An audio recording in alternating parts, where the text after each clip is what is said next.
It had been precisely 1 month since the day Eleanor Vance had married Julian Croft. 1 month to the day since she had become the official, recognized wife of a man who, for the majority of those 30 days, was little more than a ghost. He was away on business, she was told. Something to do with shipping and trade on the coast. A venture so vast and complex that she, Eleanor, couldn't begin to fathom it.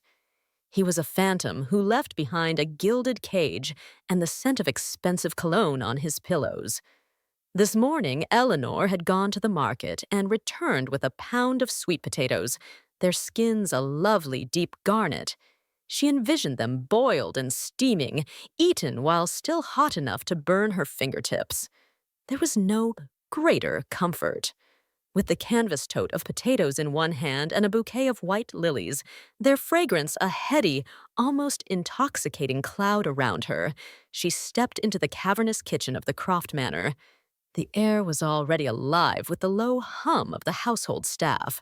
Clara, the youngest of the maids, was polishing silver with a look of intense concentration. Old Mrs. Gable, the cook whose face was a roadmap of wrinkles and wisdom, was kneading dough on a floured slab of marble. "Still no sign of Mr. Croft, then?" Mrs. Gable asked, not looking up from her work. Her voice was a low rumble, like distant thunder. "He was due back yesterday, wasn't he?" Before Eleanor could answer, Clara piped up, her voice a conspiratorial whisper. "Mrs. Gable, you won't believe what my cousin told me. She works over at the Covington estate for Beatrice's mother. She said Beatrice went into town yesterday to meet with Miss Sterling about a new dress. And who does she see? Mr. Croft, walking right alongside Miss Beatrice Covington, if that's true. Well, it's a terrible shame for you, isn't it, Mrs. Croft?" Eleanor set the tote bag down with a soft thud. The lilies in her hand trembled slightly. She took a slow, deliberate breath, letting their funereal scent fill her lungs. "Clara," she said, her voice surprisingly steady, "fetch a vase for me, would you? A tall one. Quickly now, before these lilies lose their fragrance. It would be a crime to let such beauty wilt." The staff, who had frozen at Clara's gossip, suddenly jolted back to life, scattering to their respective tasks like startled birds. Clara scurried away to find a vase. Another maid, Rose, mumbled something about needing to tend to the rose bushes out front, claiming the lack of rain had left them parched. Eleanor, feigning indifference, simply nodded. They thought she was a fool, and perhaps, in a way, she was. A fool for having walked into this marriage with her eyes, open. Julian Croft's reputation as the most charming and sought-after bachelor in the county, with a string of dalliances to his name, was legendary. Yet she had pretended not to care, playing the part of the demure, dutiful wife with a diligence that surprised even herself. The truth was, she had never wanted to marry him. His reputation was a stain she wouldn't have touched for any price. But it wasn't a matter of choice. Her family owed him a debt of gratitude, a debt so profound it had been settled with her hand in marriage. Her younger brother, Leo, a good boy with a reckless streak, had fallen into a dangerous crowd and a gambling debt that could have cost him his life. Julian had intervened, quietly, efficiently, and with the kind of power that made problems simply disappear. And so, Eleanor had paid the price. She was his. She was carefully arranging the last of the white lilies in the crystal vase when Rose shrieked from the front yard. "He's home! Mrs. Gable! Mrs. Croft, he's back! McCroft is home!" Eleanor's hands stilled. She took a moment to finish her arrangement, centering a single, perfect lily in the middle. With slow, measured steps, she carried the heavy vase into the main hall and placed it on a small, polished mahogany table. She wouldn't run to greet him. Let him come home. If he came, he came. If he didn't, he didn't. Who was she to miss him, to long for him? He could return, leave his money on the dresser, and disappear again for all she cared. But even as she told herself these things, she knew she had a duty to perform, the duty of a wife. She could not bring shame upon her parents, upon her family's name. She had to admit, Julian Croft was a striking man. He was tall, with a lean strength that was apparent even in the fine cut of his suits. His face was a study in handsome contradictions, sharp jawline, a firm mouth, but eyes that held a surprising depth, a startling intelligence. It was a face that made women want to cling to him, to be consumed by him. But Eleanor knew that handsome facade was just another tool he used to get what he wanted. It was all for show, a beautiful empty shell. He stood in the doorway, shrugging off his overcoat. He saw her, and a slow smile spread across his face. There you are. Your husband returns from his long journey, and you don't even come out to give him a kiss. Are you delirious? Eleanor replied, her voice cool. Go kiss whoever you wish to kiss. As for me, I'll pass. She shot him a glare, but couldn't help but notice he looked tired. His face was paler than usual, with faint shadows under his eyes. Serves him right, she thought bitterly. Spending all night with his women. He's lucky he's not completely worn out. She turned to walk past him, intending to fetch him a glass of sugared water to restore his energy. As she drew near, his arm shot out and pulled her into his embrace. The suddenness of it stole her breath. She gasped, struggling against his hold, her body rigid. Ellie, be still, he murmured, his voice a low vibration against her ear. Just let me hold you for a moment. I've missed you. Her heart gave a traitorous leap. She fought it down. You missed me? She scoffed, twisting in his arms. Which me are you referring to? Certainly not this one. You and I both know what this arrangement is. Julian stiffened. The arm around her waist, which had been firm but gentle, grew hard as stone before slowly loosening its grip. He stepped back, his face transforming. The weariness was replaced by a stern, unreadable expression. He was angry. Who have you been listening to, Eleanor? What nonsense has been poured into your ears? No one had to tell me anything, she retorted, her own anger rising to meet his.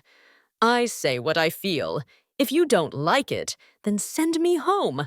I'm sick to death of this place. Who would want to stay here? The words were out before she could stop them, fueled by a month of loneliness and a fresh wave of humiliation. She saw the flash of true anger in his eyes, and a knot of fear tightened in her stomach. This time, she had gone too far. He would send her packing. Do you have any idea what you're saying? He asked, his voice dangerously quiet. You didn't hear me? I can repeat it for you. Let me go. I want to go.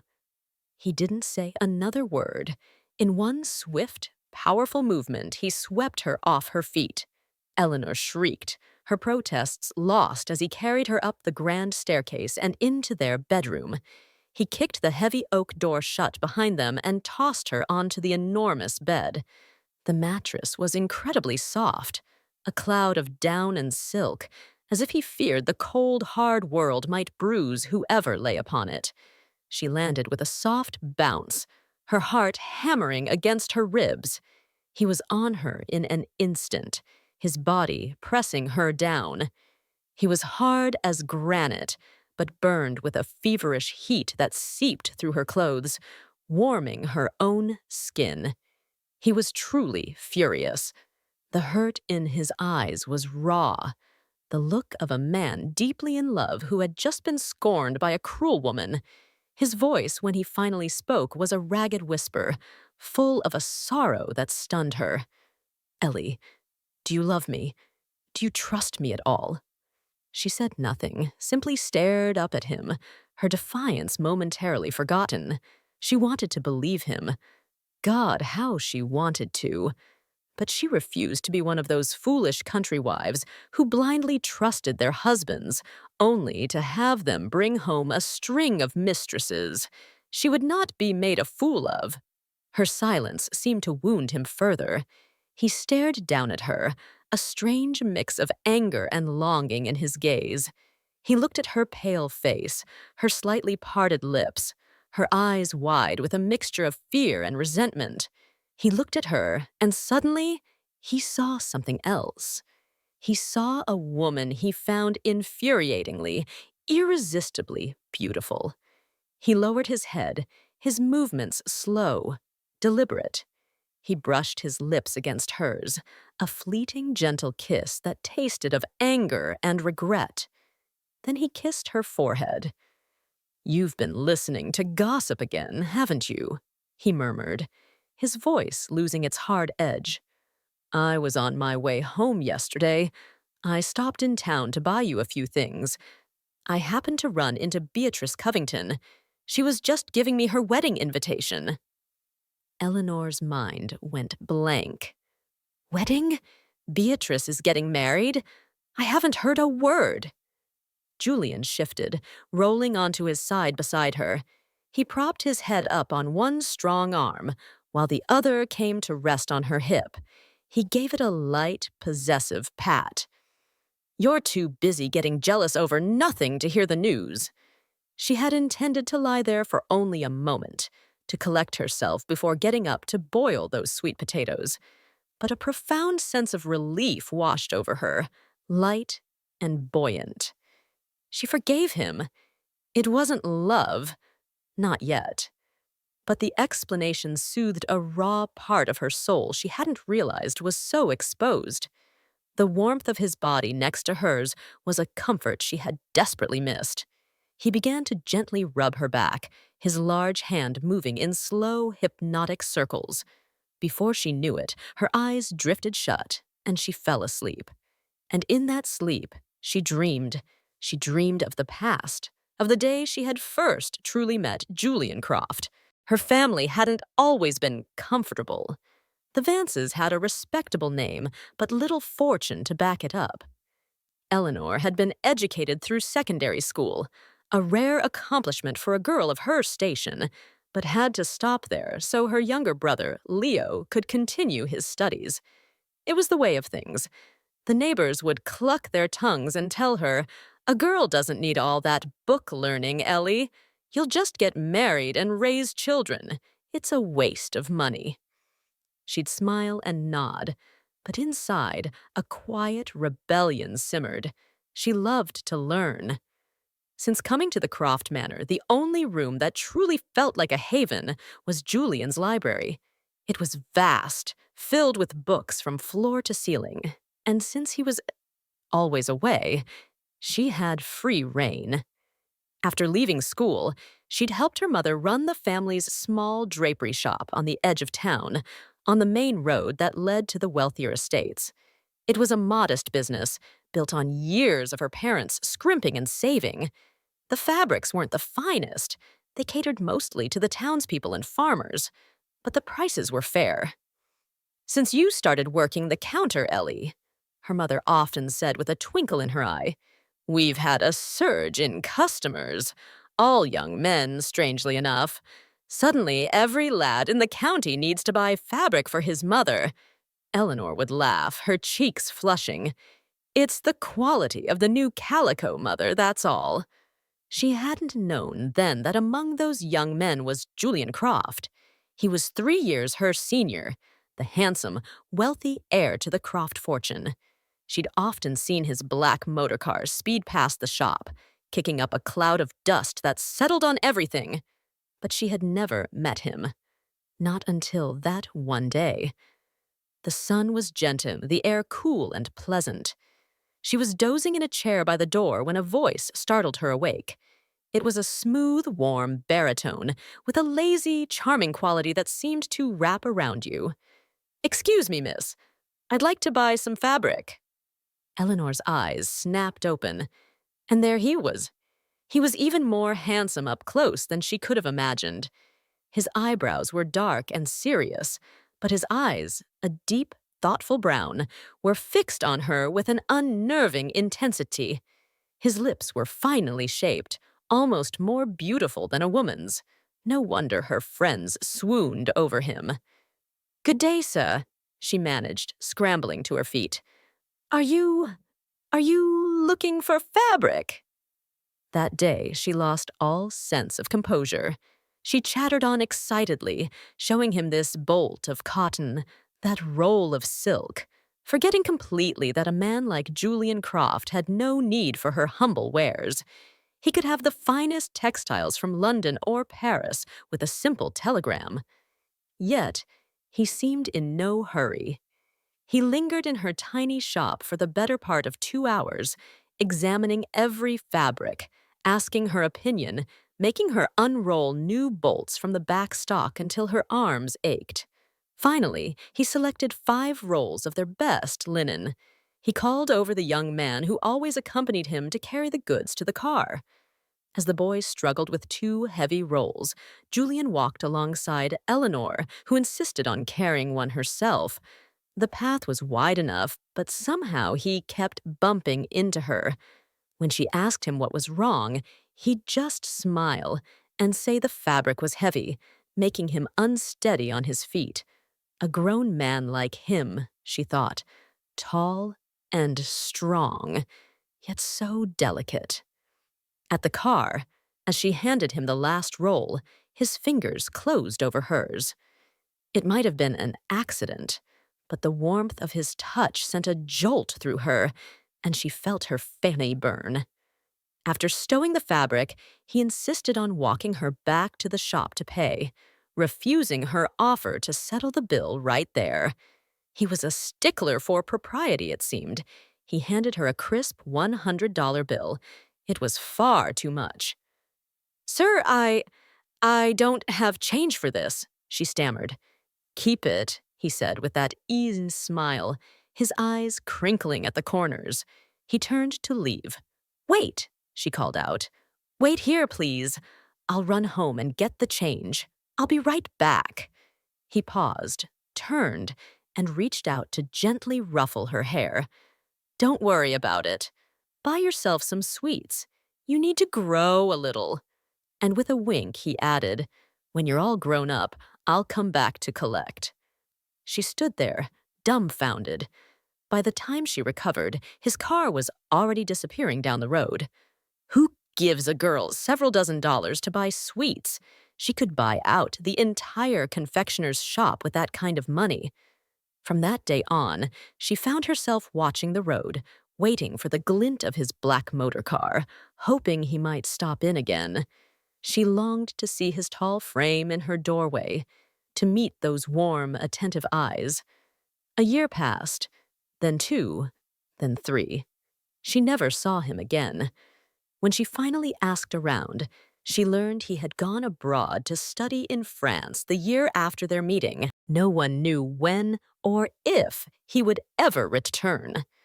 A wave of disappointment, sharp and unfamiliar, washed over the young women of Havenwood. Eleanor felt it too, a strange blitz in her chest, a flicker of resentment she couldn't explain. Eventually, the memory of him faded, buried under the routines of daily life. Until one bitter winter morning. The northern winter was a cruel thing, the air so cold it felt like needles on the skin, and a dry, harsh wind that chapped lips and cracked knuckles. The rooster had barely crowed when Eleanor was already up, bundling herself in layers to walk the mile to the drapery shop. The market was just coming to life, the steam from the baker's cart and the porridge stand rising like ghosts in the pre-dawn gloom. She was walking with her head down, her arms crossed tightly for warmth, when a pair of bright headlights cut through the darkness, illuminating the sharp stones on the frozen road. A motorcar's horn beeped a polite warning. Eleanor shuffled to the side of the road. As the car passed, she glanced up. Her heart stopped. It was him. Julian Croft. He was back. It had been so long. The little girl he had met was now a woman of marrying age. He sat in the passenger seat, looking straight ahead, and beside him, in the driver's seat, was a woman. Eleanor couldn't see her face clearly, but she looked elegant, refined. The future Mrs. Croft, no doubt. A perfect match for him. Eleanor pressed her lips together and quickened her pace. It was no use thinking about such things. She had her own life, her own future to consider. She wondered if the man she would one day marry would be half as handsome as Julian Croft. Later that day, her brother Leo stopped by the shop on his way home from his studies in the city. "Ellie, where's Mother?" "Aren't you happy to see me? Must you always ask for Mother first?" she teased. "And I haven't forgotten you ate my last 3 pastries last week. You're on thin ice, mister." "Oh, please, that was ages ago," he grumbled. "No wonder you're still unmarried, holding grudges like that." She was about to retort when the bell above the door chimed. Her breath caught in her throat. It was Julian. He wasn't at his estate with his future bride. What was he doing here? "Good afternoon," he said, his eyes finding hers immediately. "I came to see Eleanor." Time had been kind to him. The boyish charm she remembered had matured into a confident masculine grace. His time in Europe had given him a certain polish, an air of sophistication that was utterly captivating. You're looking for me?" she asked, her voice barely a whisper. He smiled, a slow, warm smile that made his eyes curve like crescent moons. He stepped closer. "You remember me, then?" "You're Mr. Croft," she said, her heart thudding. "I remember." A look of deep satisfaction crossed his face. He reached out and took her hand, not with one hand, but with both, enveloping her small hand in his warm, strong grasp. The heat from his touch was startling, intimate. This was improper. He was practically engaged. "I was afraid you'd have forgotten me," he said, his voice low and caressing. She tried to pull her hand away, but his grip was firm. "Mr. Croft, please, let go of my hand." "Are you afraid of me, Ellie?" he asked, his voice soft. "No, She didn't know what to say. "I'm sorry," he said, finally releasing her. But his eyes never left her face, his gaze as intense and possessive as a lover's. A flicker of fear went through her. This man had learned more than just business in Europe. He had learned the art of seduction, and he wielded it like a weapon.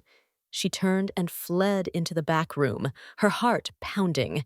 She hated men who played with women's feelings, who weren't faithful. Leo watched her go, a puzzled look on his face. "What did he say to you? Your face is beet red." He held my hand, Leo," she whispered, her voice trembling. Leo's eyes widened in disbelief. "You're imagining things. Mr. Croft isn't like that. You shouldn't be dreaming of marrying into a wealthy family, Ellie." She swatted at him, indignant. But outside, in the small shop, Julian Croft stood for a long moment, his eyes fixed on the empty space where she had been.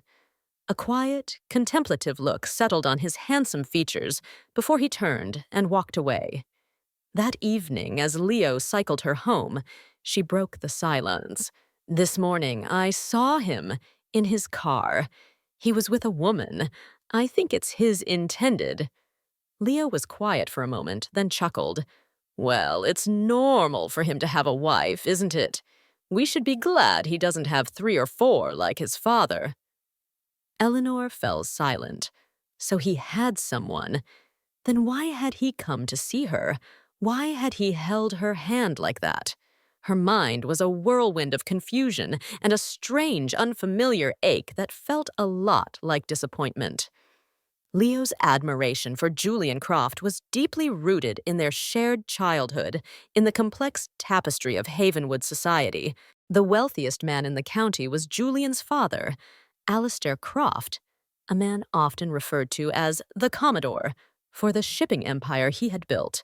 He owned thousands of acres of land, which he leased to local farmers, including the Vances.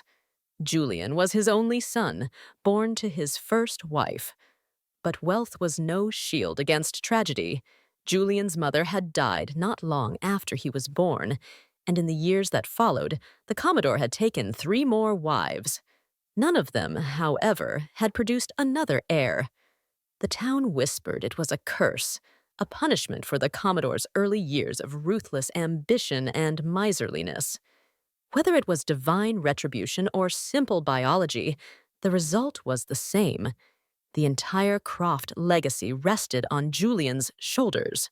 One might expect the sole heir to such a fortune to be arrogant, to look down upon the children of his father's tenants.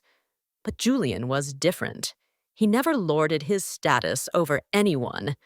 On summer afternoons, he would often be found at the dusty clearing at the edge of the village, playing hide-and-seek or stickball with the very children whose parents worked his family's land.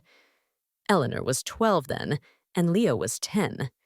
In those days, a girl her age was already expected to know her way around a house, sweeping floors, helping with the cooking, mending clothes. During the harvest, she was often left to mind the house while her parents were in the fields. Leo, on the other hand, had the freedom to run wild. One sweltering afternoon, Julian had to bring Leo home.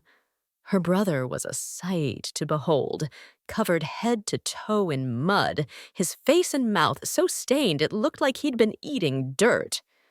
Eleanor, who had been home alone, heard the dog barking and ran to the door. The sight of the mud-caked creature walking alongside the immaculate Julian Croft made her burst into tears. She thought it was some kind of monster. Seeing her cry, Leo, ever the sympathetic sibling, started crying too. The two of them stood there wailing, a chorus of misery. Julian, looking utterly bewildered, shifted from foot to foot, his hands twitching helplessly at his sides. "Eleanor, Leo, don't cry," he pleaded, his voice full of a clumsy tenderness. He tried to wipe her face with the sleeve of his pristine shirt, but she just cried harder. Desperate, he dug into his pockets, and after a moment of fumbling, produced a single, brightly wrapped candy. He unwrapped it and popped it into her mouth. The sudden burst of sweet and sour flavor silenced her instantly. Seeing his success, he turned his attention to Leo, leading him to the rain barrel and clumsily washing the mud from his face, splashing water all over his own clothes in the process. He stayed with them until their parents returned. It turned out Leo had gotten into a fight with some of the wealthier boys in the village who had tried to steal his stickball bat. They had held him down in a mud puddle, and Julian had been the one to run over and pull them off, sending them scattering like frightened geese. The next day, Leo, unchastened, went out to play again. He came home holding 2 candies in his small fist. "Julian said to give these to you," he announced proudly. "He said he'd be my teacher from now on."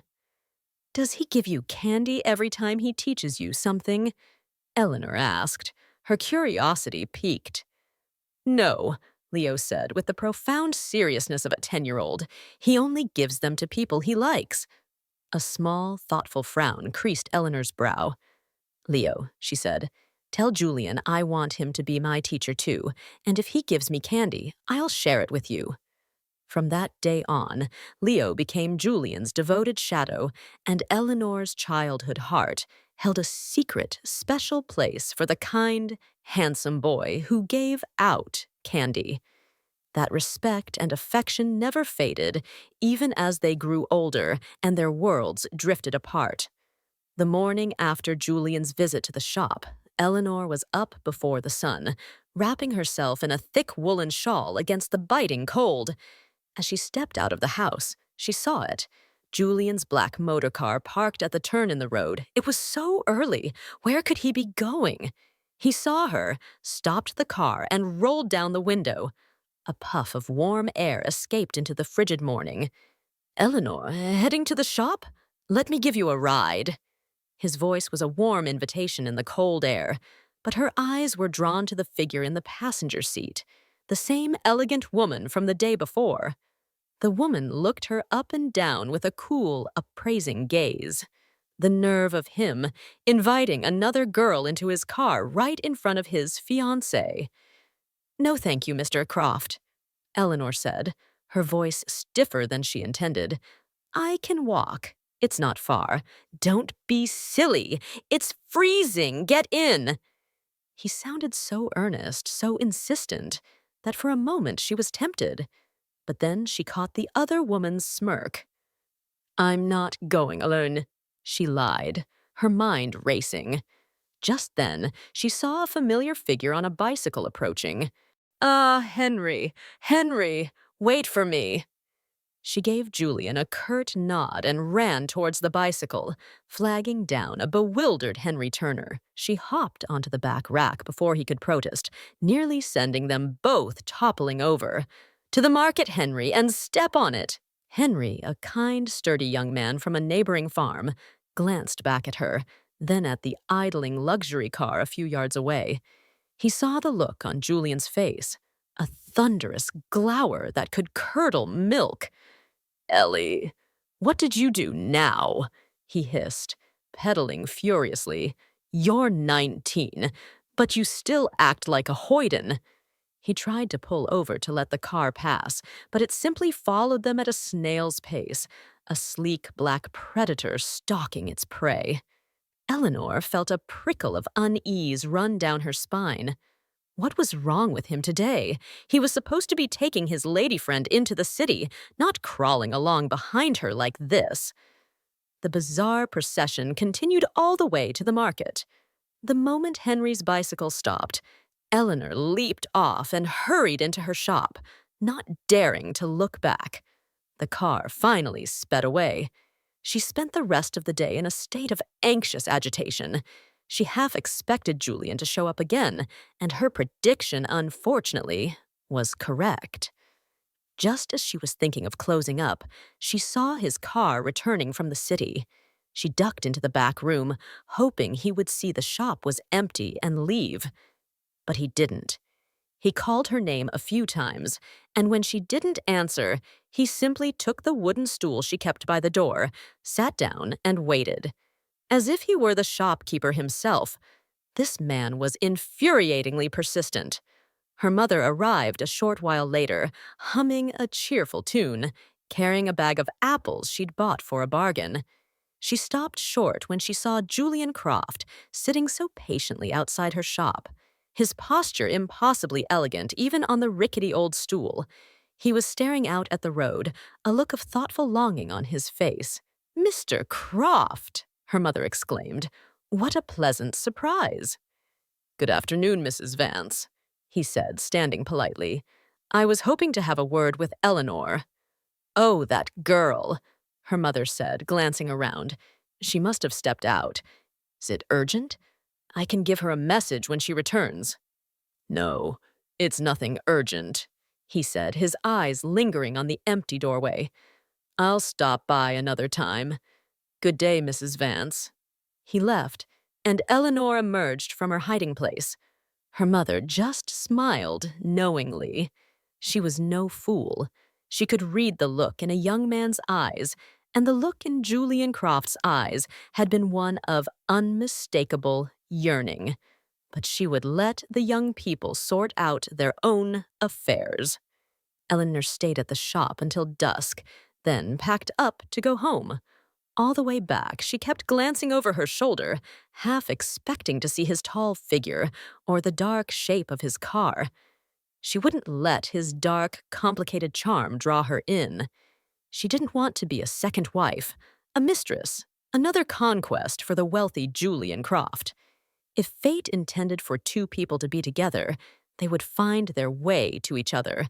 But if one person resisted, even fate was powerless. Julian and Eleanor were caught in that strange limbo. He tried to find her, and she tried to avoid him. It wasn't until a month later, after many futile attempts on his part, that he finally caught her. It happened on another cold, dark morning. He had taken to jogging at this ungodly hour, along the very route she took to the market. For days, she had managed to evade him by taking detours, but her luck had finally run out. He saw her small, bundled figure up ahead and slowed his pace, approaching her quietly from behind. Eleanor. His voice, soft and low, made her jump. Her first instinct was to run, but he was too quick. He moved in front of her, blocking her path. He looked less like a wealthy landowner and more like a highwayman about to accost a maiden. A ridiculously handsome highwayman, but a highwayman nonetheless. "Why have you been avoiding me?" he asked, his voice laced with a frustration he could no longer hide. "You're delusional," she snapped. "Now get out of my way." His face fell, his brows knitting together in a look of genuine hurt. He didn't move, just fell into step beside her as she tried to walk past him. She stopped, whirling around to face him, and walked right into his chest. The impact sent a jolt of pain through her nose, and her eyes watered. "Are you all right?" he asked, his voice full of concern. He reached for her, trying to examine her face, but she slapped his hands away. "Why do you keep following me?" she demanded. "People will see. They'll talk." "I'm sorry," he said, his voice earnest, "but I don't know any other way to see you." A sudden wave of anger washed over her. Who did he think he was? Did he think she was so desperate, so easily swayed by a handsome face and a bit of attention? She had to make things clear, once and for all.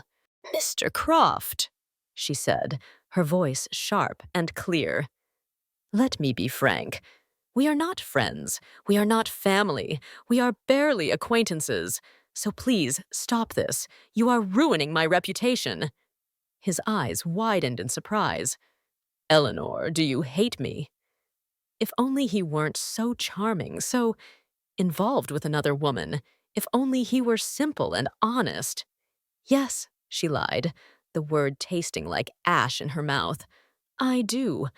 I don't want to see you again. Please don't look for me anymore. I'm already spoken for." The look on his face was one of stunned disbelief, followed by a wave of such profound, heartbreaking sorrow that it nearly shattered her resolve. He looked like he had been struck. He had been so sure, so confident, and in one breath, she had destroyed it all. Is that true?" he asked, his voice barely audible. "Yes," she said, forcing herself to meet his gaze. "Now, if you'll excuse me. Good day." She turned and walked away, her back straight, her head held high. She didn't dare look back, not until she was a safe distance away. When she finally risked a glance, he was still standing there, a solitary figure under the gray sky, his shoulders slumped in defeat. The cold wind whipped around them, but the chill she felt was deep inside her own heart.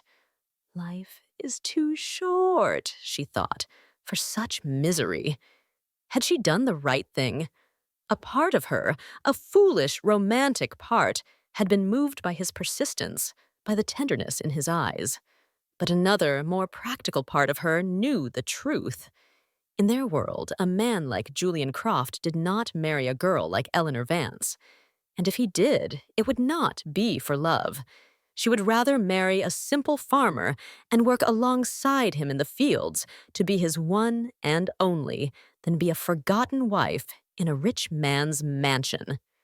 Julian Croft, it seemed, was a man of his word. For 2 months, he kept his promise. She didn't see him, or his car, or even his shadow. It was as if he had vanished from Havenwood altogether. Her friend Lucy, whose aunt worked as a maid at the Croft estate, told her that Julian's relationship with his father was strained. He rarely stayed at the main house anymore.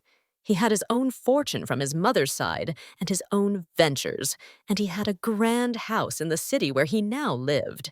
Eleanor told herself it was for the best, and yet she felt a persistent gnawing sadness. Women are such contrary creatures, she mused.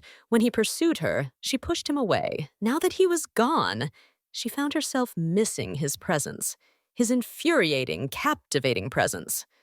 Ellie, you've been moping for weeks, her mother said one afternoon, her needle pausing in its rhythmic dance over a torn shirt.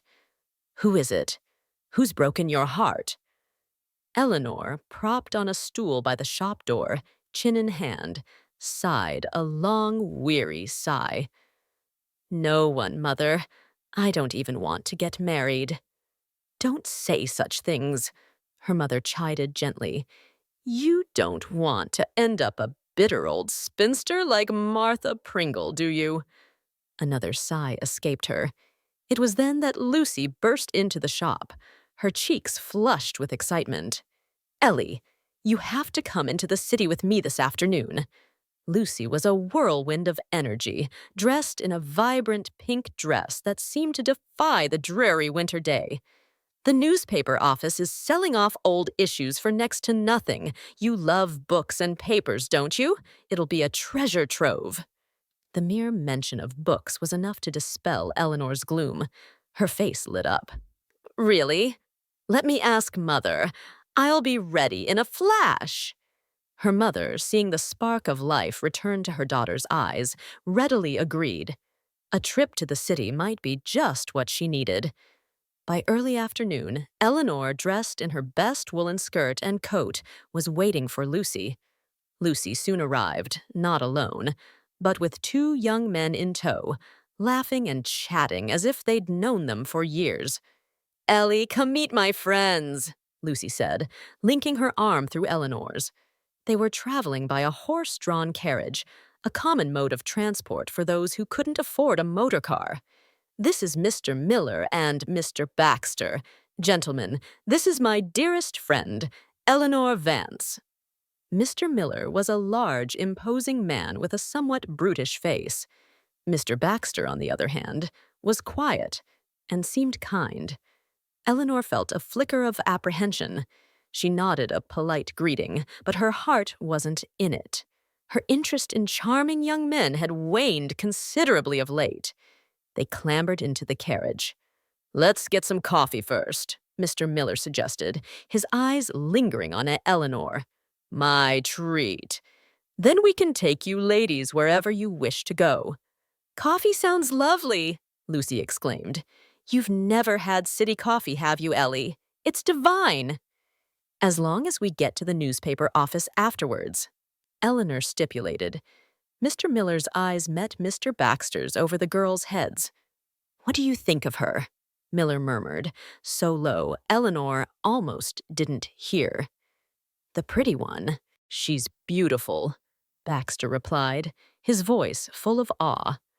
I was hoping to get to know her better. A girl like that is out of your league, my friend, Miller scoffed. You could work for years and never afford to court her properly. Baxter's face fell. He knew Miller was right. A girl with Eleanor's grace and beauty would have her pick of suitors. But, Miller continued, a sly grin spreading across his face, I have a plan. You listen to me, and by the end of the night, you'll have had your fun and maybe even a beautiful wife. Baxter looked shocked, then intrigued. He understood Miller's unsavory implication. It was a wicked, dishonorable thing to do, but the thought of winning Eleanor, of possessing her, was a temptation too strong to resist. All right, he said, his voice a low whisper. Tell me what to do. The carriage stopped in front of a large, bustling cafe. The air inside was thick with the smell of coffee and tobacco, and the low hum of conversation. Let's get a private room, Miller said, winking at the hostess. We'll be more comfortable. They were led up a narrow staircase to a small, dimly lit room. The air was stuffy, and the floor was littered with peanut shells. Eleanor felt a growing sense of unease. This place felt seedy. "You ladies make yourselves comfortable," Miller said, his smile not quite reaching his eyes. "Baxter and I will go fetch the coffee." He and Baxter left, and Lucy immediately started chattering about the latest town gossip. Eleanor barely listened, her senses on high alert. Something was wrong. The men returned with a tray of steaming coffee. Miller placed a cup in front of her. "Try this, Eleanor. It's a special blend. Very smooth." She took a small sip. It was sweet, with a bitter aftertaste. She didn't particularly like it. She would have preferred a simple glass of lemonade, but to be polite, she took another small sip. She spent the rest of the time in silence, while Lucy flirted shamelessly with the two men. After a while, a strange heat began to spread through her body. The room seemed to spin, and her eyelids grew heavy. She felt flushed, feverish. I need some fresh air," she stammered, standing up.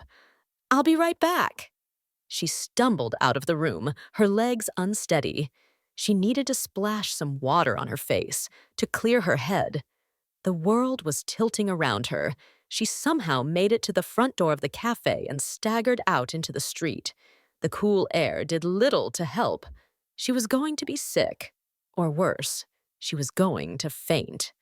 A lesson, she thought dimly. This is what you get for being so foolish. "Eleanor, wait for me." It was Baxter's voice. He was coming after her. "Let me help you." She tried to run, but her legs wouldn't obey. He was getting closer. Just as his hand reached for her arm, a familiar voice cut through the haze. "I believe the lady would prefer to be left alone." Julian. He was there. Through the blurry haze, she saw him, a tall, commanding figure. He pulled her away from Baxter into the safety of his arms. "Julian," she sobbed, all her fear and confusion pouring out. I'm so scared." She clung to him, burying her face in his chest. "Who are you?" Baxter demanded, trying to sound brave. "I'm her husband," Julian said, his voice like ice. Baxter paled. The Commodore's son. He had just tried to accost Julian Croft's wife. Julian's driver and another man appeared as if from nowhere and seized Baxter and Miller, who had just emerged from the cafe. "Take them away," Julian's ordered. "I'll deal with them later." He lifted Eleanor into his arms. Her body was on fire, a restless heat that made her claw at her own clothes. "Julian," she whimpered, "am I dying?" "No, Ellie, you're not dying," he said, his voice tight with a fury she had never heard before. He barked an order to his driver. "Home, now! And get Dr. Matthews on the telephone." He carried her into the house and into his own bedroom. He laid her on the bed and tried to soothe her, but she was inconsolable, her body writhing with the effects of whatever drug they had given her. She was burning up. In her delirium, she saw him as her only salvation. She wrapped her arms around his neck, pressing her feverish body against his. "Julian, please, help me." He held her, his own body rigid with the effort of control. He could feel her desperation, her unconscious desire. It would be so easy to take what she was offering, but he couldn't. Not like this. With a strength born of sheer willpower, he pulled away. He scooped her up and carried her into the adjoining bathroom. There was no time to wait for hot water. He turned on the cold tap and began to splash the icy water over her. "Ellie, hush now," he murmured, his voice gentle. "It's all right. You're safe." The cold water shocked her system, and she shivered violently. I'm cold, Julian." He wrapped her in a thick towel and carried her back to bed. He called for Mrs. Gable to help him dress her in a clean nightgown. When she was finally settled, he sat by her bedside, watching her sleep, his heart a turmoil of rage and relief. He had almost lost her. The thought was unbearable. He had intended to let her go, to respect her wishes. But fate, it seemed, had other plans. Now he would not let her go again. Whatever it took, he would make Eleanor Vance his wife. When Eleanor awoke, she was in her own bed, in her own home. Her mother was sitting beside her, holding a bowl of steaming broth. "Mother, what happened?" "I was in the city with Lucy." "You must have caught a chill, dear," her mother said, her voice a little too casual. "You had a fever and were delirious. You've been dreaming." A dream? It had felt so real. She remembered the spinning room, the fear, the feeling of Julian's arms around her. She remembered him saving her. Had it all been a dream? She felt a pang of disappointment so sharp it surprised her. The incident was never spoken of again. Life returned to its normal rhythm.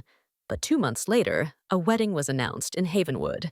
Not Lucy and some suitor, but Eleanor Vance and Julian Croft. Her parents had explained it to her, their faces a mixture of relief and concern. The Vances had fallen on hard times, a bad harvest, a series of misfortunes. They were on the brink of losing everything. Julian Croft had stepped in, offering a loan so generous it was essentially a gift. A gift with one condition. Eleanor was stunned. She had thought he wanted to marry her to save her reputation after the incident in the city. She hadn't known her family was in such dire straits. The weight of it all settled on her shoulders. Julian wasn't just saving her. He was saving her entire family. She had agreed, of course. What choice did she have? The wedding was a simple, quiet affair. Julian had thought she would prefer it that way, and she was grateful. Her parents cried, and Leo looked on with a mixture of pride and guilt. And just like that, Miss Eleanor Vance became Mrs. Julian Croft. That night, after a tense dinner with the Commodore, Julian told her they would not be living at the Croft estate. They would live in his house in the city. "I don't want you to have to deal with the others," he'd said, a rare note of consideration in his voice. On the drive to the city, she had been exhausted. "Lean on me," he'd said. "Rest. I'll wake you when we get there." She had hesitated, then given in, resting her head on his shoulder. It was a hard, unyielding shoulder, but it was better than nothing. The next thing she knew, she was waking up in a magnificent bedroom with Julian gently stroking her cheek. "You carried me up here?" she asked, her voice thick with sleep. "You were sleeping so soundly I didn't have the heart to wake you," he said. "The husband is allowed to carry his wife, isn't he?" She had fled to the bathroom, her mind racing with her mother's whispered, awkward advice about the wedding night. She was terrified. She put on every layer of clothing she had brought with her and dove under the covers, feigning sleep. She heard him enter the room, felt the bed dip as he sat beside her. "Eleanor," he whispered. "Are you asleep?" He gently brushed a stray strand of hair from her face, then leaned down and kissed her cheek. It was warm from her feigned sleep. She flinched, pulling away. I'm scared," she whispered, the words tumbling out before she could stop them. He was silent for a long moment. When he spoke, his voice was full of a quiet sadness. "You still hate me, don't you?" Then, with a sigh of resignation, "I'm sorry. I'm sorry for frightening you. Go to sleep, Eleanor. I'll wait. I'll wait until you're ready." He left the room, quietly closing the door behind him. She heard him go to the library where he spent the night. The next morning, he was gone, off on one of his long business trips. And that was how their marriage began. A month of silence, a month of waiting, a month of wondering if she had married a man or a ghost. The sound of the key in the lock startled Eleanor from a light doze. She had drifted off in the library, a book lying open in her lap. Julian was home, a full week earlier than expected.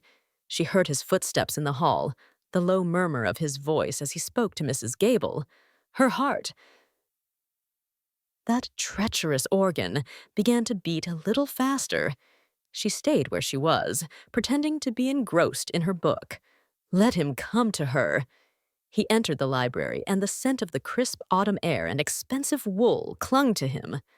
"I see my wife has made herself at home," he said, his voice laced with an unreadable emotion. "It's the only room in this house with any soul," she retorted, not looking up. He crossed the room and stood before her, blocking the light from the window. "Look at me, Eleanor." She reluctantly raised her eyes. He looked tired, but there was a new intensity in his gaze, a resolve she hadn't seen before. "We need to talk," he said. "There's nothing to talk about." "Isn't there? A month of silence, and you think there's nothing to talk about." He reached down and took the book from her hands, placing it on the table beside her. "I'm not a patient man, Eleanor, but I have been patient with you. I have given you space. I have given you time, but my patience is wearing thin." "What do you want from me, Julian?"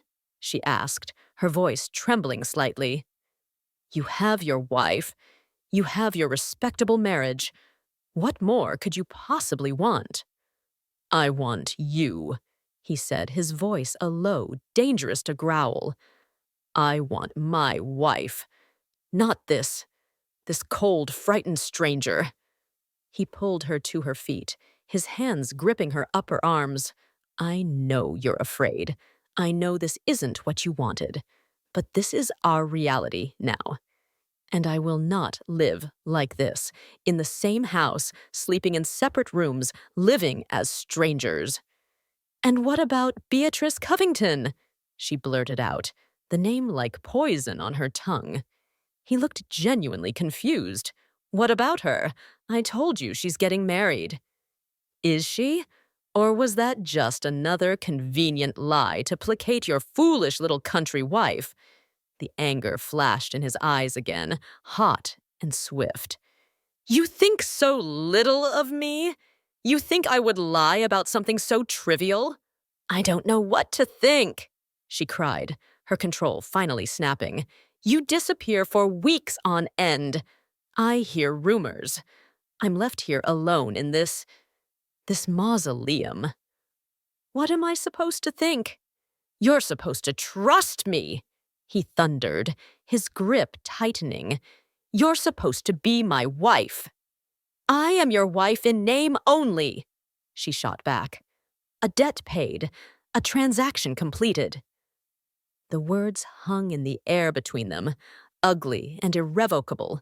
The hurt in his eyes was so profound it was like a physical blow. He let her go as if she had burned him. "Is that truly all this is to you?" he asked, his voice hollow. "A transaction?" She couldn't answer. She saw the pain she had inflicted, and a part of her wanted to take it back, to soothe the wound she had created. But her pride, her fear, held her silent. He turned away from her, running a hand through his dark hair. "I see," he said, his back to her. "Well, if that's the case, then perhaps we should renegotiate the terms of our arrangement."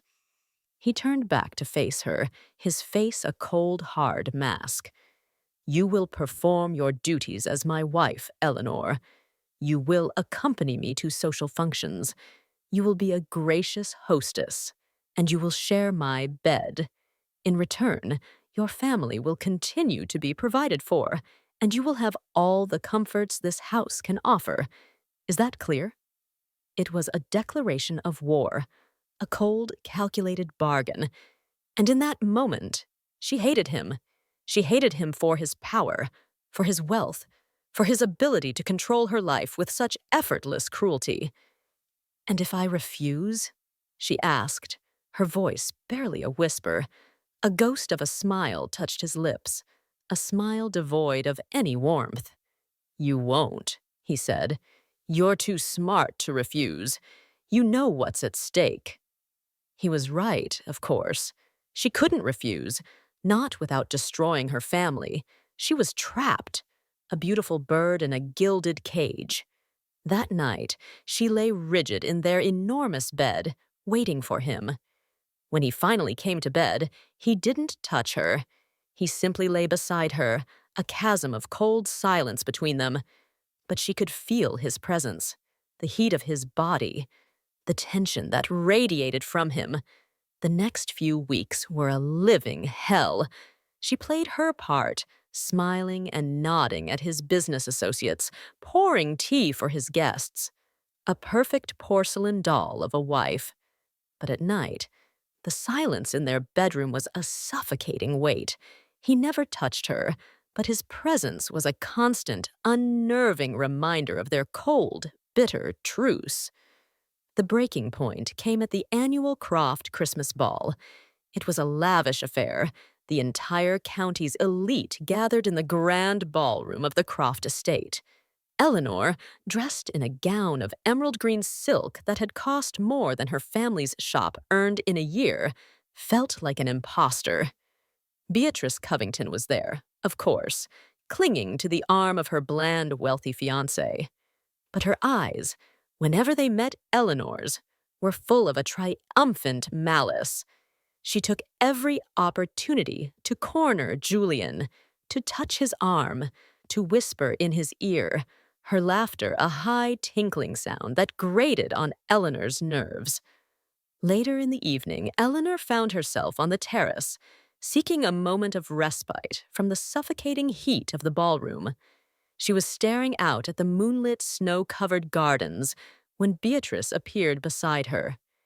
"Enjoying the party, Eleanor?" she asked, her voice dripping with false sweetness. "You look a little overwhelmed." "I'm fine, thank you," Eleanor said, turning to go back inside.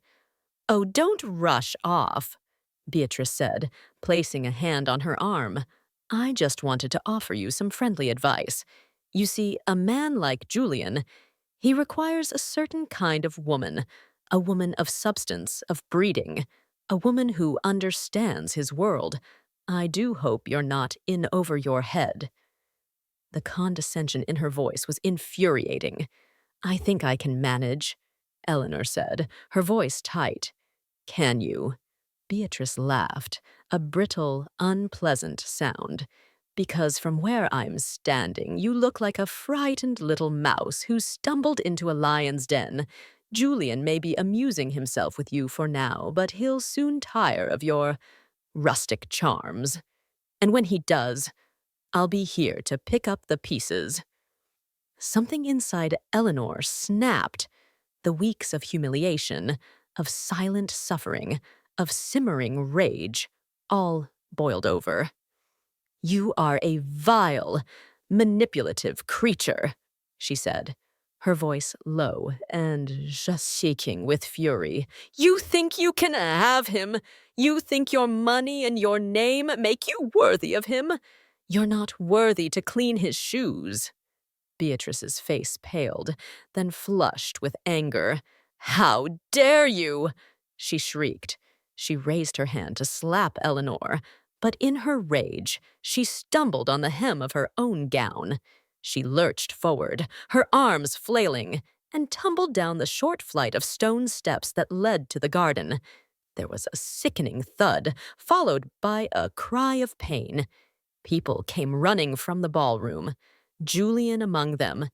He saw Eleanor standing at the top of the steps, her face a mask of shock, and Beatrice crumpled at the bottom, sobbing. "She pushed me," Beatrice wailed, pointing a trembling finger at Eleanor. "She pushed me down the stairs." Julian's face was unreadable. He looked at Eleanor, his eyes cold and hard. Then he went to Beatrice, helping her to her feet, his touch gentle and solicitous. He didn't even look at Eleanor again. He simply led Beatrice away, leaving Eleanor standing alone on the terrace, the accusing stares of the guests like daggers in her back. In that moment, she knew it was over. He had believed Beatrice. He had chosen her. The last fragile thread of hope she had been clinging to, the foolish, secret hope that he might one day come to care for her, snapped. She turned and walked away, not back into the ballroom, but through the gardens, her silk slippers sinking into the snow. She didn't know where she was going. She only knew she had to get away. Away from him, away from this house, away from this life that was slowly suffocating her. She walked until she reached the main road, her beautiful gown now stained and torn. A farmer's cart, heading for the city, rumbled past.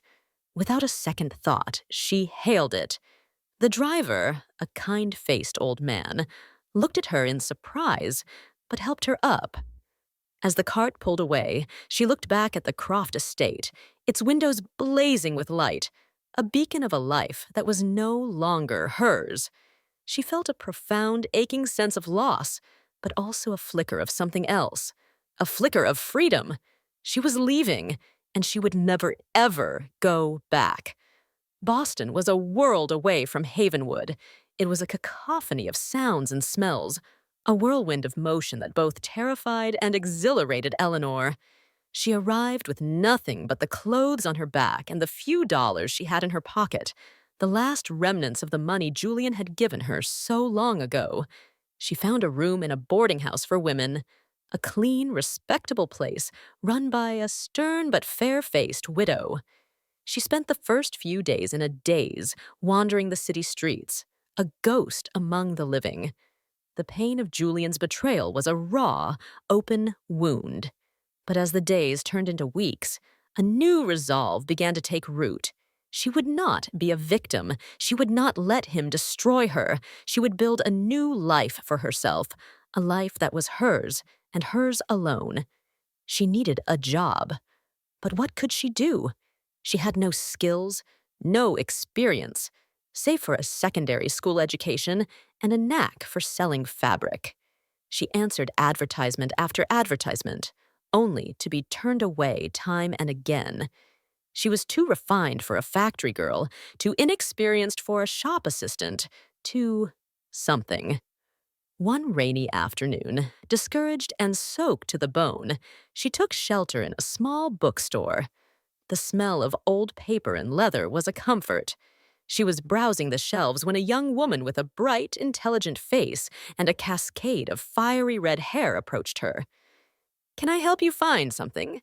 she asked, her voice warm and friendly. "No, thank you," Eleanor said. "I'm just browsing." "You look like you've had a rough day," the young woman said, her eyes full of a surprising kindness. "Come, let me make you a cup of tea."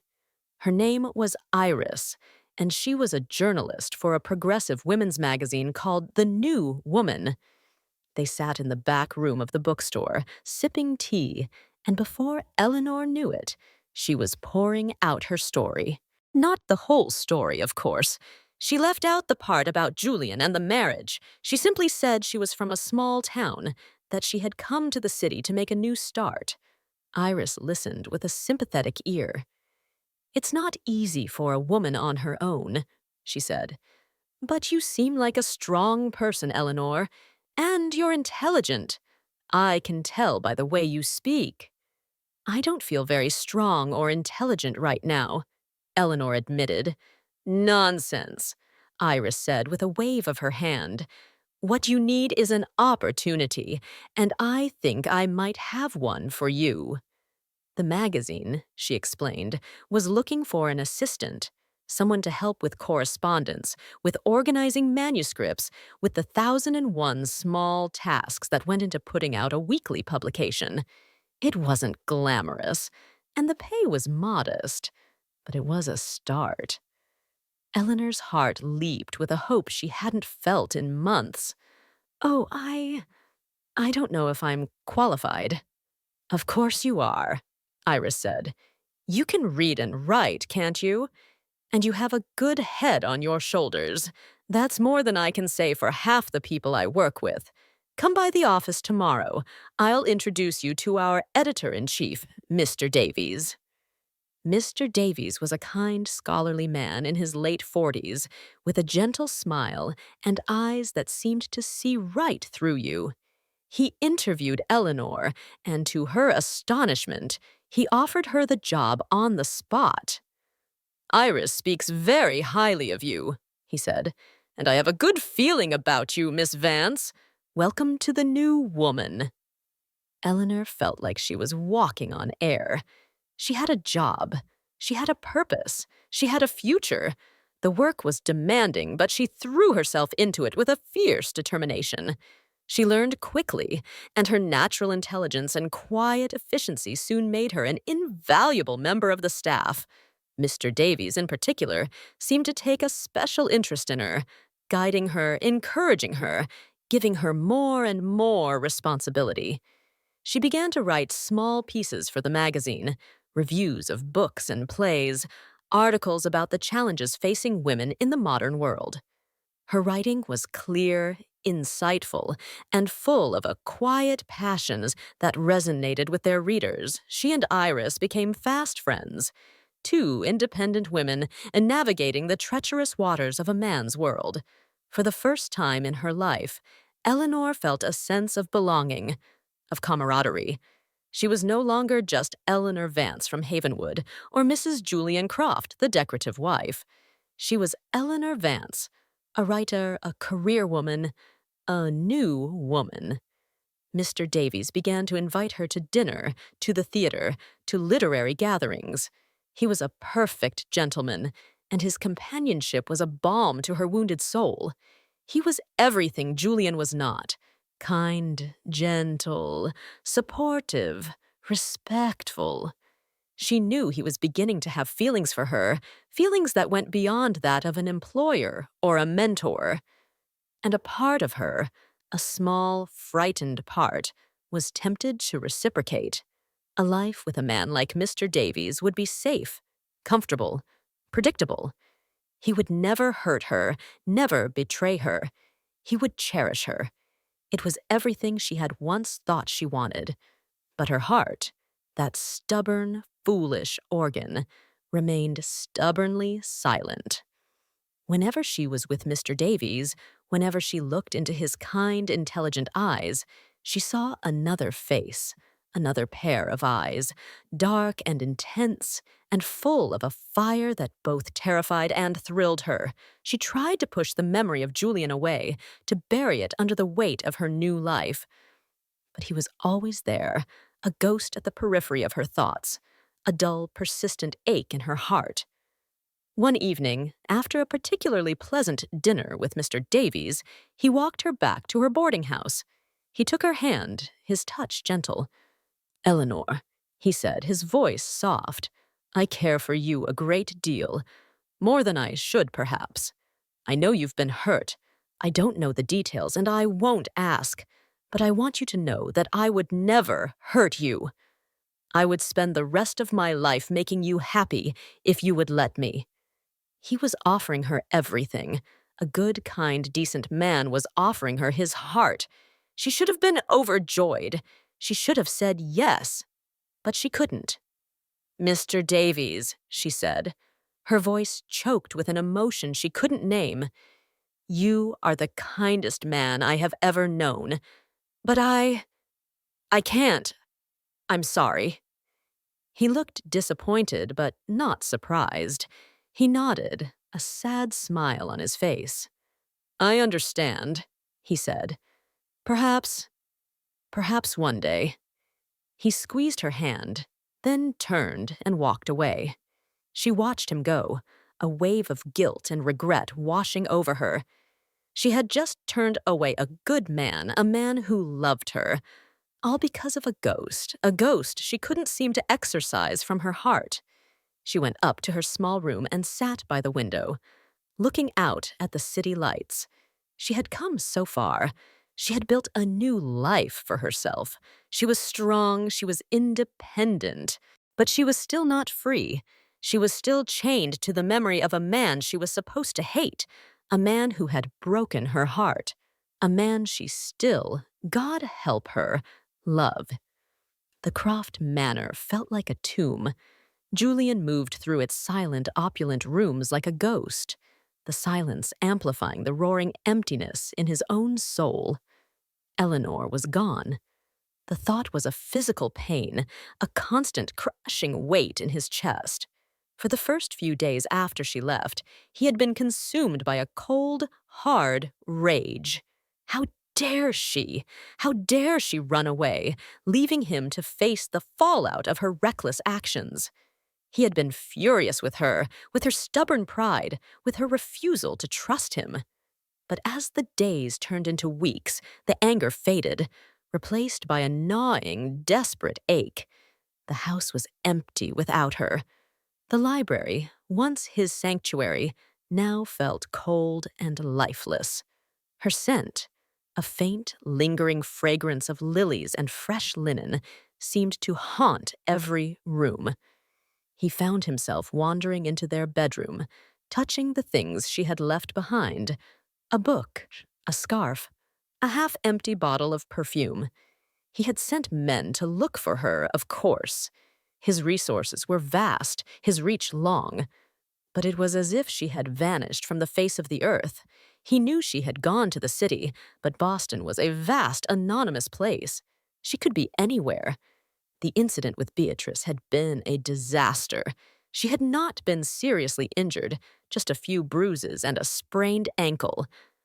But the damage to his relationship with her father, Mr. Covington, was severe.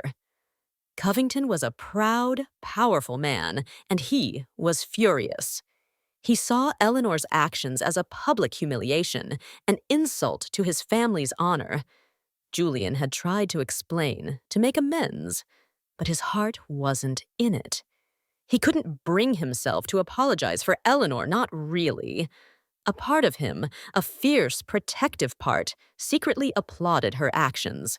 Beatrice had been goading her, tormenting her for weeks. She had gotten what she deserved.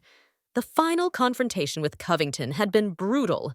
They had met in Julian's library, the same room where he had last seen Eleanor. "Your wife has brought shame upon us all," Covington had thundered, his face purple with rage. "She is a wild, uncivilized creature. You must divorce her. It's the only way to repair the damage." "I will not divorce her," Julian said, his voice quiet but firm. "What? Are you mad, after what she did to my daughter?" "Beatrice was not entirely blameless in the matter," Julian said, his voice dangerously low. Covington stared at him, his mouth agape. "You would take that commoner's side against my own flesh and blood?" "She is my wife," Julian said simply. "She is a mistake." Covington spat. "A mistake you must rectify. I have been a good friend to you, Julian. I helped you when your own father turned his back on you. I gave you a start in business. You owe me." It was true. He did owe Covington. The man had been like a father to him during his years in France, a mentor, a guide. He had given him the support and encouragement his own father never had. But he would not sacrifice Eleanor for him, not for anyone. "I am grateful for everything you have done for me," Julian said. "But my wife is not negotiable. She is not a business deal to be bartered or a debt to be repaid. She is the woman I love, and I will not give her up." Covington stared at him, his eyes wide with a mixture of anger and disbelief. He had played his trump card, and it had failed. He had underestimated the depth of Julian's feelings for his young wife. He left in a fury, vowing that Julian would regret his decision. Julian knew he was making a powerful enemy, that his business dealings, his carefully constructed empire, could be in jeopardy. But he didn't care. None of it mattered without Eleanor. His father had been surprisingly understanding. The Commodore, for all his faults, was a shrewd man. He had seen the way Julian looked at Eleanor, had seen the genuine affection between them. "You love the girl," he had said. not as a question, but as a statement of fact.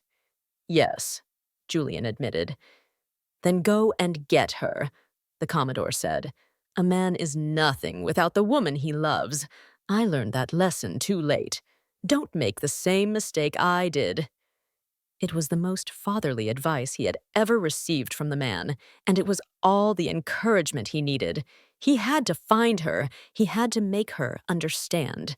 He had to tell her the truth, the whole truth, about his past, about his obligations, about the tangled web of loyalties that had trapped him. He intensified the search, pouring all his resources, all his energy, into finding her. He hired the best private investigators in the country. He followed every lead, every rumor, no matter how slim. And then, one day, a report came in. A young woman matching Eleanor's description had been seen working at a women's magazine in Boston. The new woman. His heart pounded in his chest. It had to be her. It had to be. He took the first train to Boston. He went straight to the magazine's office, a modest building on a bustling side street. He stood across the street, watching, his heart in his throat. And then he saw her. She came out of the building laughing and talking with another young woman. She looked different, more confident, more self-assured. Her hair was styled in a fashionable new way, and she was wearing a smart, tailored suit. She looked like she belonged here, in this vibrant, modern world. A wave of fear washed over him. Had he lost her for good? Had she moved on and found a new life, a new love? He saw the way she smiled at a man who was waiting for her, a distinguished, kind-faced man who looked at her with an unmistakable adoration. His heart twisted with a jealousy so fierce it was like a physical pain. He had to talk to her. He had to take the risk. He crossed the street, his legs feeling like lead. Eleanor. She turned, and her eyes widened in shock. The color drained from her face. For a moment, she looked like she was going to run. But she didn't. She stood her ground, her chin held high, her eyes wary. Julian, she said, her voice cool and steady. What are you doing here? I came for you, he said, his voice raw with an emotion he could no longer hide. The man beside her, Mr. Davies, looked from Julian to Eleanor, his brow furrowed with concern. Eleanor, is everything all right? Do you know this gentleman? Yes, she said, her eyes never leaving Julian's. I know him. Mr. Davies, this is an old acquaintance from my hometown. Could you excuse us for a moment? Mr. Davies looked reluctant to leave her, but he was a gentleman. Of course, he said. I'll be waiting for you at the restaurant. He gave Julian a final searching look, then turned and walked away. They stood in silence for a long moment, the noise of the city a dull roar around them. You look well, he said finally. I am well, she replied. I have a good job. I have friends. I have a life here. A life that doesn't include me. It wasn't a question. You made your choice, Julian, she said, her voice hard. You chose Beatrice. No, he said, shaking his head. No, I never chose her. I chose you. I have always chosen you. Your actions spoke louder than your words, she said, her voice trembling despite her efforts to keep it steady. Then let my actions speak now, he said. He took a step closer, his eyes pleading with her. Come with me, Eleanor. Let me explain. Please, just give me 5 minutes. She hesitated. Every instinct told her to run, to protect the new life she had so carefully built for herself. But the look in his eyes, the raw, desperate longing, held her captive. All right, she said. 5 minutes. He took her to a small, quiet park nearby.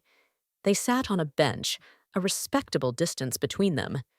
I should have told you everything from the beginning, he began, his voice low.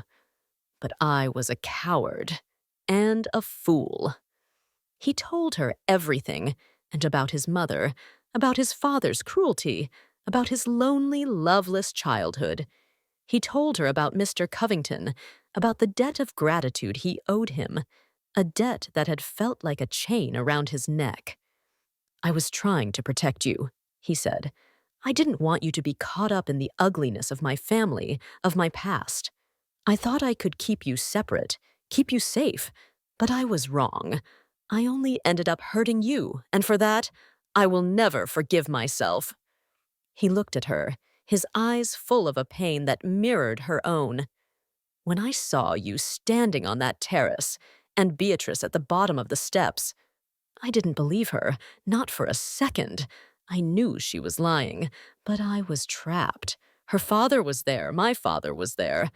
I was trying to defuse the situation, to protect you from their wrath, but I handled it badly. I was cold, I was cruel, and I drove you away. He reached for her hand, his touch tentative. I have spent the last 6 months in hell, Eleanor, a hell of my own making. I have broken off all ties with the Covingtons. I have settled my accounts, both financial and personal. I have even, in a way, made peace with my father.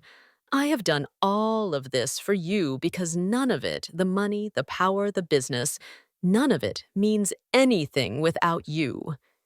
Tears were streaming down her face, tears of sorrow, of relief, of a love she had tried so hard to deny. He was telling the truth. She could see it in his eyes, hear it in his voice. I love you, Eleanor, he said, his voice thick with emotion.